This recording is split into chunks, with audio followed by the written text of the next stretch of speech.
हम सबका जीवन है और वह जीवन जन्म से मृत्यु का नाम है। जन्म से लेकर के मृत्यु तक हम जीवन जीते हैं। परम पूज्य चारित्र चक्रवर्ती आचार्य श्री शांति सागर जी महाराज ने भी सन 1872 से लेकर के 1955 तक अपना जीवन जिया।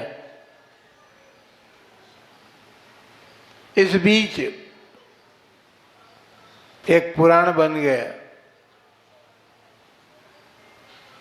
उन्होंने जन्म लेकर के कर्नाटक प्रांत को पवित्र किया था, किंतु उनकी चरण रज से सारा देश प्रभावित हुआ है।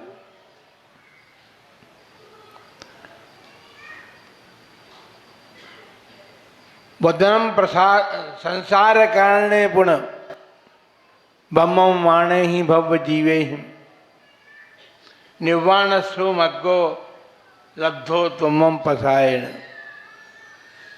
हे भगवान, हे आचार्य देव, आपका वदन अर्थात चेहरा जो था वो प्रसाद का सदन था। अर्थात जो भी आपके दर्शन करता था वह अपने सारे दुखों को भूल करके वापस लौटता था। केवल दुखों को ही नहीं भूलता था, और भी कुछ लेकर के जाता था। आचार्य महाराज के जीवन में वह संपदा थी जिस संपदा को देख करके सारा जगत आह्लादित होता था। जहाँ जहाँ उन्होंने विहार किया उन सभी स्थानों पर उनने अपने चरित्र से धर्म की प्रभावना की है। प्रभावना तो उसी का नाम है। प्रभावना के लिए कुछ करने की आवश्यकता नहीं है। अपने जीवन को धर्म में कहें या चारित्र में कहें बनाने की आवश्यकता है।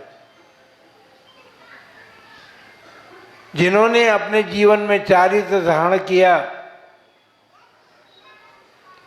उन्होंने अपनी आत्म प्रभावना भी की और वह आत्म प्रभावना ही धर्म की प्रभावना हुई।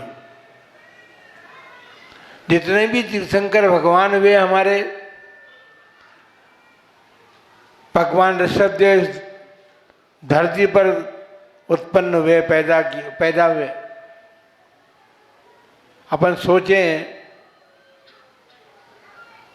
हम अभी से सोचने लगे हैं कि धर्म क्या ह्रास हो रहा है, लेकिन जिस समय भगवान ऋषभदेव ने इस धरती पर जन्म लिया था 18 कोड़ा कोड़ी सागर वर्ष तक इस धरती पर धर्म नहीं हुआ था। कितना छोटा सा काल है ना? छोटा काल है ना। 18 कोड़ा कोड़ी सागर, 1 करोड़ को 1 करोड़ से गुना करें जब कोड़ा कोड़ी बनती है। ऐसे 18 कोड़ा कोड़ी सागर तक इस धरती पर धर्म नहीं था, क्योंकि भोग भूमि का काल था।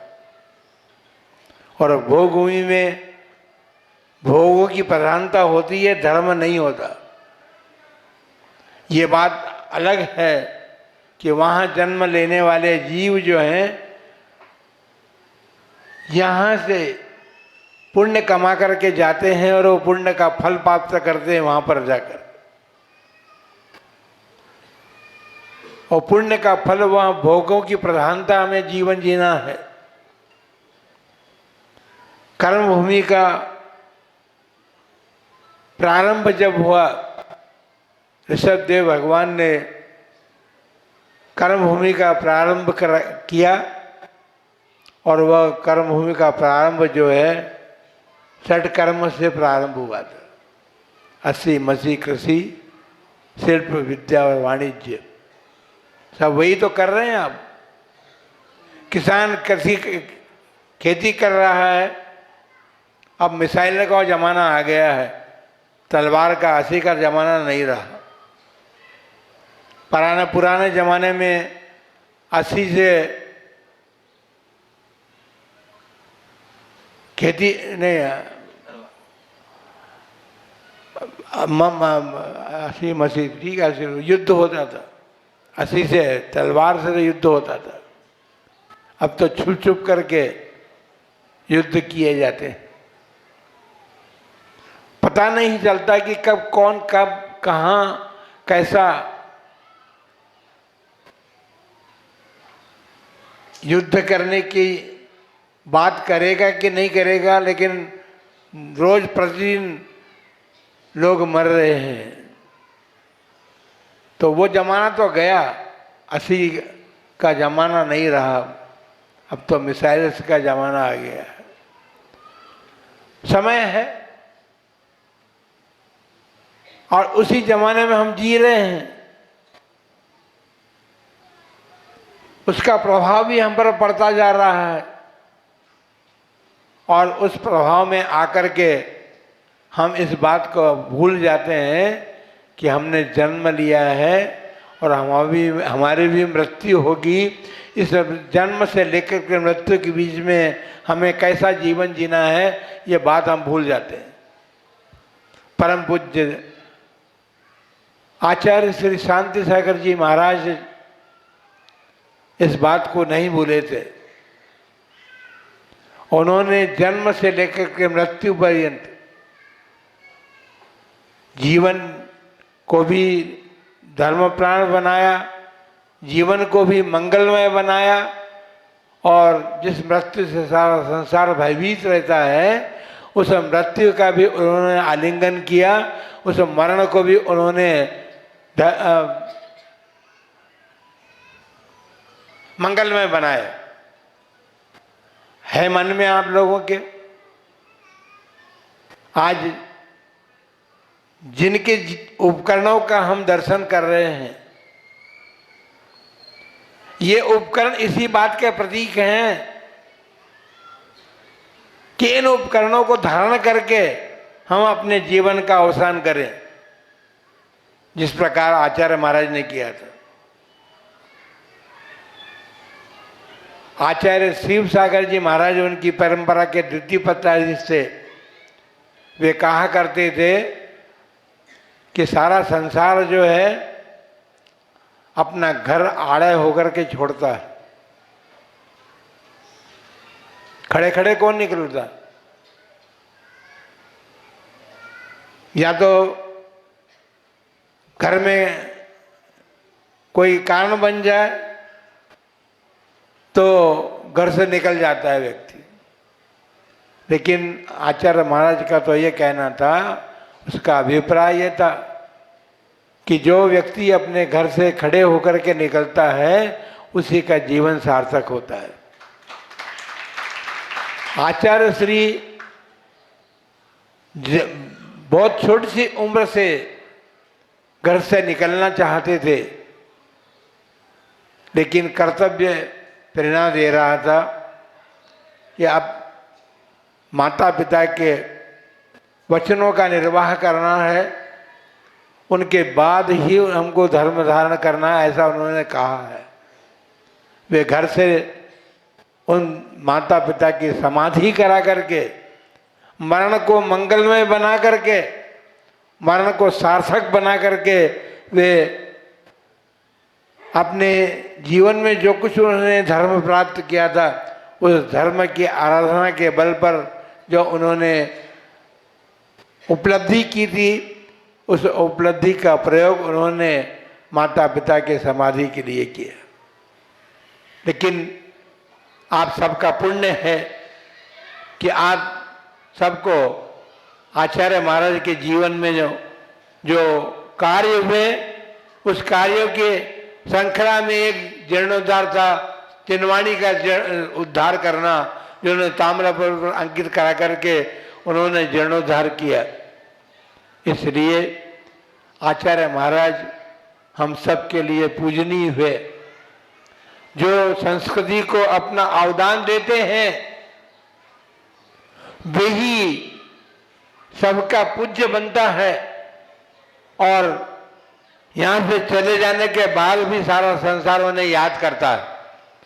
आज परम पूज्य चार्य चक्रवर्ती शांति सागर जी महाराज को याद करने का यही कारण है कि उनका अवदान जो था वो संस्कृति के संरक्षण के लिए दिया गया था, और इसीलिए वे आज भी हमारे स्मृति पटल पर अंकित हैं और आगे भी रहेंगे। आवश्यकता इस बात की है कि उनके जीवन का परिचय अपनी अगली पीढ़ी को आप लोग कराते रहें। यदि नहीं कराएंगे तो लोग भूल जाएंगे। हमारे जीवन में देवशास्त्र गुरु का बहुत बड़ा महत्व है, और देवशास्त्र देव तो अभी मंदिर में विराजमान अपन कर रहे हैं, सब दूर किए जा रहे हैं। सारे देश में अनेक प्रतिष्ठाएं हो रही हैं, लेकिन गुरु भी बहुत मिल रहे हैं। शास्त्र ताम्र पर अंकित किए हुए शास्त्र तो 3 जगह ही यहाँ पर सारे देश में। तो बंधुओं, महापुरुषों का जीवन महान होता है, और उन महान जीवन जीने वाले परम पूज्य शांति सागर जी महाराज ने अपने जीवन को महान बनाया, और इसलिए महान बनाया कि उन्होंने भगवान की आराधना को अपना अभिन्न अंग बनाया। बहुत सारी बातें हैं, वो प्रश्न उत्तर भी बहुत सारे हैं, लेकिन उसकी चर्चा अभी करने का समय नहीं है। आज पार्श्ववासी नहीं, आसपास के सभी लोगों का भाग्य जगा है कि आचार्य महाराज के कर कमलों में जो उपकरण रहे कमंडल पिच्छी के रूप में, और शास्त्र भी एक उपकरण होता है साधु का, लेकिन शास्त्र तो उनके पास, वो शास्त्र भी हम आपको दिखाएंगे जो उनके हाथ में रहता था, लेकिन यह भी ताम्रपत्र पर अंकित तो उन्होंने किया जनवाणी की रक्षा करने के लिए। जो हमारा प्रथम शास्त्र है धवला जय धवला आदि, उन्हीं को उन्होंने इस पर अंकित कराया, क्योंकि इनको बड़ी पीड़ा भी थी जब सुमेरचंद जी दिवाकर ने मुड़पृथ्वी में जाकर के दर्शन किए जनवाणी किए। उस समय तक लगभग 5000 श्लोक पर्यंत जनवाणी समाप्त हो गई थी, दीमक की ग्रास बन चुकी थी। उस पीड़ा को उन्होंने जब आचार्य महाराज को कहा, तो आचार्य महाराज ने कहा कि मेरी माँ का ये दशा, और उन्होंने माता सत्यवती की बात की नहीं, जिनवाणी माँ की उन्होंने रक्षा करने के लिए आदेश दिया कि इसे ताम्रपत्र पर अंकित करवा दिया जाए, जिससे कि ये चिरकाल तक सुरक्षित रहे। क्योंकि महापुरुष जो होते हैं किसी भी कार्य को करते हैं तो वे चिरकाल उसकी दूरदर्शिता से करते हैं। इसलिए ये ताम्रपत्र भी आपको दर्शन करने का अवसर यहाँ पर मिलेगा। आया है ताम्रपत्र भी, क्योंकि शास्त्र तो बहुत बड़ा है और वजन इतना है उसका, ताम्रपत्र अंकित है, उसको लाया नहीं जा सकता था, लेकिन उसका एक पत्र जरूर यहाँ पर लाया गया जिसमें मंगलाचरण है और जिसमें हमारा महामंत्र अंकित है। इसलिए बंधुओं, ये सौभाग्य के क्षण जो हैं अपने लिए, इन सौभाग्य के क्षणों को ऐसा ही नहीं गंवा दें हम। ये सौभाग्य के क्षण ऐसे ही प्राप्त नहीं हुए, ये सौभाग्य के क्षण हमको इसलिए प्राप्त हुए हैं कि उन महान आत्मा के जीवन में जो कुछ उन्होंने किया उसको समझें, उसको याद रखें और अपने जीवन में उतारने का प्रयत्न करें। लेकिन इसके साथ साथ सबसे बड़ी जिम्मेदारी हमारी ये होगी कि हम अपनी अगली पीढ़ी को भी उन महापुरुषों के जीवन से परिचित कराते जाएं और उसमें भी संस्कार डलते जाएं, ताकि वो भी आगे पीढ़ी दर पीढ़ी तक चलते रहे। क्योंकि आचार्य महाराज ने यही कहा था, उनको भी समण संस्कृति की चिंता थी, तो उन्होंने कहा था भाई कि यदि तुम दीक्षा ले लो तो अपने पुत्र को भी दीक्षा लेने की प्रेरणा दे करके जाना। आप लोग दीक्षा लेंगे तो प्रेरणा देंगे ना, आप दीक्षा लेंगे ही नहीं तो फिर आप अगली पीढ़ी को कैसी प्रेरणा देंगे। इसलिए बंधुओं, उन महामना आचार्य देव के उपकरणों को देखने का हमें अवसर मिला है। ये कृपा उनकी रही है, हमारी नहीं है, जिन्होंने आचार्य श्री के इन उपकरणों की सुरक्षा की। भट्टारक जिनसेन महाराज हैं, उनके क्षेत्र के अंतर्गत फलटन भी आता है और वहाँ उन्होंने इन उपकरणों की रक्षा की है। उसी के कारण से हम लोगों को अवसर मिल पाया है। इसलिए ये जिनवाणी की रक्षा भी आपको करनी है। ताम्रपत्र पर अंकित मत कराइए, लेकिन जो जिनवाणी हमारे मंदिरों में विराजमान है उसकी सुरक्षा करने का तो प्रयत्न हम सबको करना चाहिए। बंधुओं, ये जिनवाणी जो है हमें मार्ग देने वाली है। ये वह प्रकाश है जिसके प्रकाश में हम अपने जीवन को कैसा जीना है इसकी प्रेरणा प्राप्त कर सकते हैं। इतना ही कहकर के हम आज की बात तो समाप्त करेंगे, क्योंकि समय भी हो गया है और कल से महामहोत्सव शुरू होना है। प्रारंभ उसका कल से होगा। कल अपन सब एक बार उस सभा मंडप में पहुंचेंगे जुलूस के साथ, जहां हम 3 दिन तक इस महामहोत्सव को संपन्न कराने का अवसर प्राप्त करेंगे। इसलिए सभी लोग बस ध्यान रखना, एक बात, गर्मी नहीं पड़ रही है। कल भी इतना कहा गया था, लेकिन हमने जुलूस में कुछ लोगों को चप्पल पहने हुए देखा है।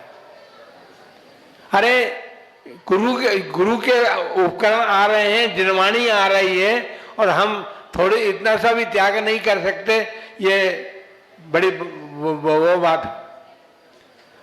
अरे आपके साधु जन जो है वो तो सब नंगे पांव जाते हैं, नंगे पांव ही रहते हैं। आप इतना भी त्याग नहीं कर सकते,